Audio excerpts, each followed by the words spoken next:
Hey parents, and welcome to this week's episode of Shaping Arrows, where we offer quick encouragements and how-tos to making disciples in your home. Whether you're a parent that has small kids or you're a parent that has kids that are now students and moving towards graduation, we know that parenting is not perfection, but there is progress to be made. And so we want to talk about things each week that will encourage you and offer quick how-tos to growing and making disciples in our home. This week, we're really excited to be joined by G. G is one of our kids team members that is now serving overseas, and we're really excited to see what God is doing in her life and through her. G is known around Mercy Hill as somebody that is extremely gifted in engaging kids and having fun with kids, engaging them with the gospel. And we would say, like around Mercy Hill, those that know G and she has kept their kids and hung out with their kids, they would kind of, give you this example of who she is. They would say she would probably be a cross between Mary Poppins and Bear Grylls. So whatever that, means for you, that's kind of how I want you to envision G and how she interacts with kids. We're excited this week to talk about ways that you can engage your kids as we head to the summer season, as we've got a lot of time, bit with quarantine that we've been in. Parents, we're looking for things to engage our kids well, and G is going to offer for us some really good suggestions today. So, G, welcome to Shaping Arrows. First, as we get started, would you share with us a funny story as it relates to you engaging kids? For sure. So last summer, I was living with a Mercy Hill family who's nannying their kids, and one night we're outside, and this mom looks at one of her sons and says, "Hey, you should ask her if she would eat a grasshopper." And he looks at me like, "Hey, would you do it? Would you eat a grasshopper?" And I'm like, you know what? Why not? So I say to him, like, if you can find and catch a grasshopper before we go inside tonight, I will eat it. Like, I'll do it. And so he, of course, is like trying to find one now. And it's not looking real good for him. So it's looking better for me. And then the sisters get involved, and kid you not, we're like 2 minutes from going inside. And one of the girls, like, "There's one right there." But she didn't want to catch it. So the son goes and grabs this grasshopper, brings it over to me. I mean, this thing is alive, not a dead grasshopper, a live grasshopper. And he's like, "Okay, here it is. Like you said, if I found it, if I captured it, if I brought it to you, you'd eat it. So you have to."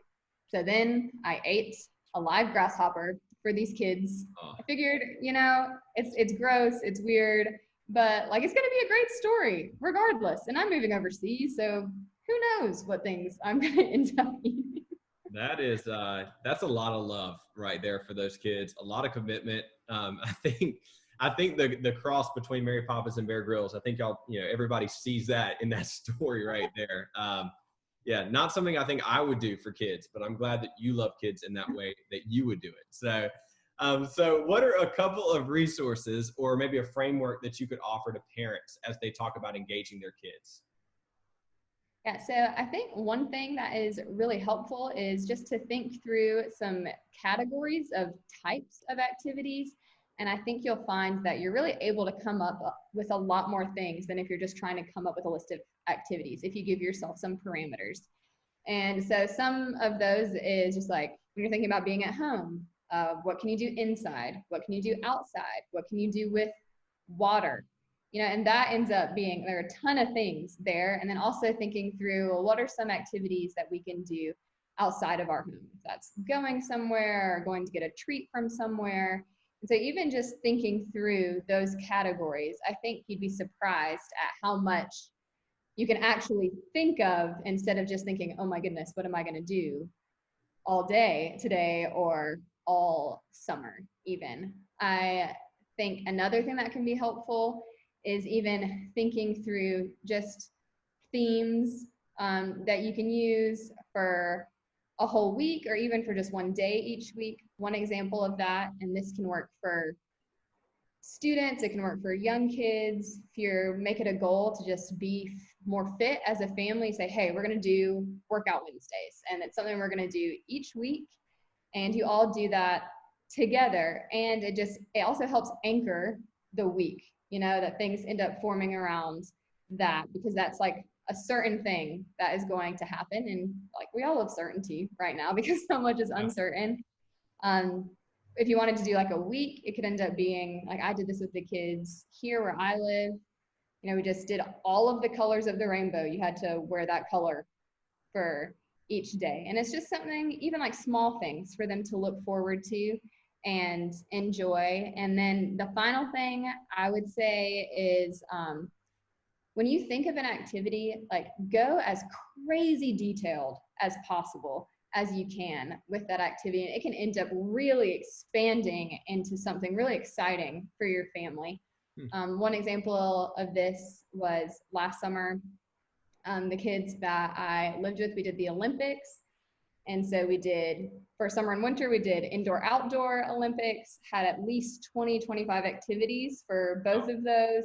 I mean, it can be anything. We're playing Jenga, you're facing off.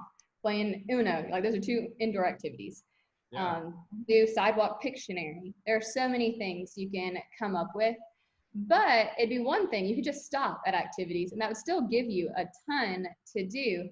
But thinking, okay, what happens in the Olympics? Well, there's different countries represented.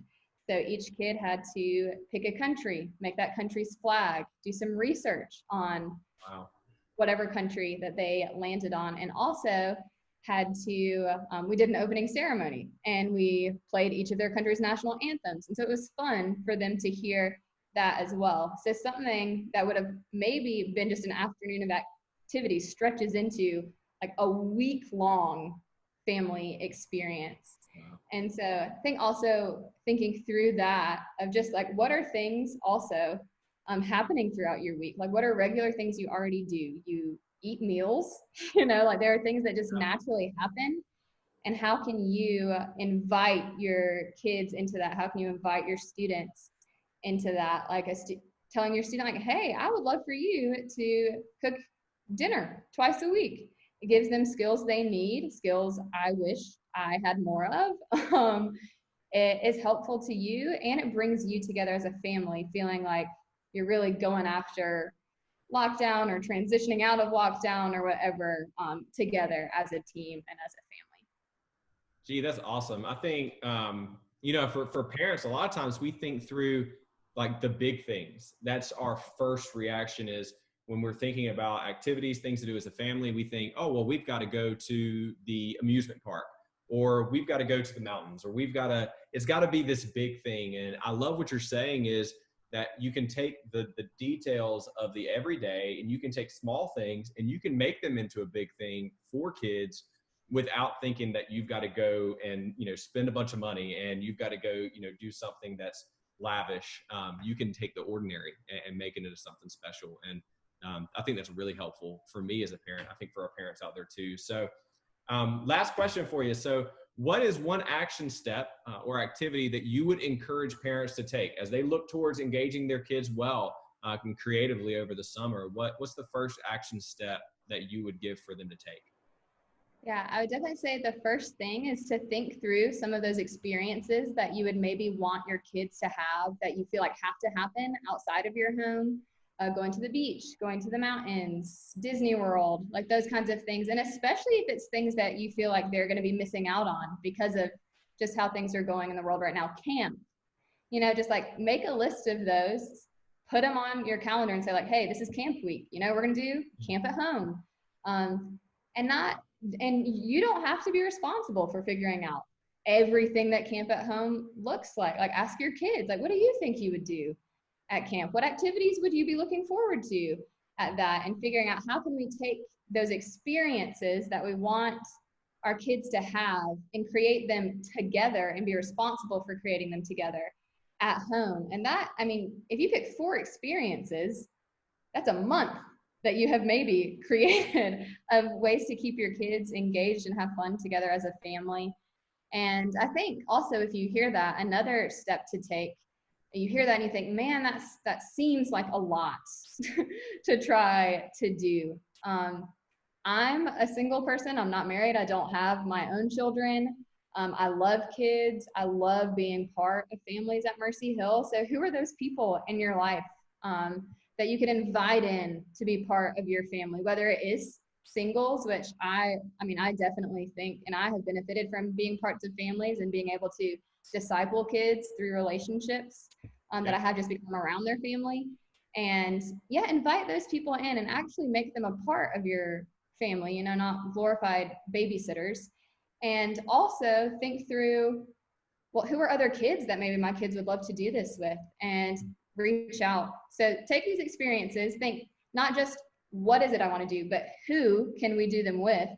And if it's another family, call up that family and say, hey, I would really love to try to bring camp to our house the second week of July. Do you think your kids would want to do that with my kids? And then you're inviting other people into it, and it's not as overwhelming, and it's just really fun to be able to do it with others as well.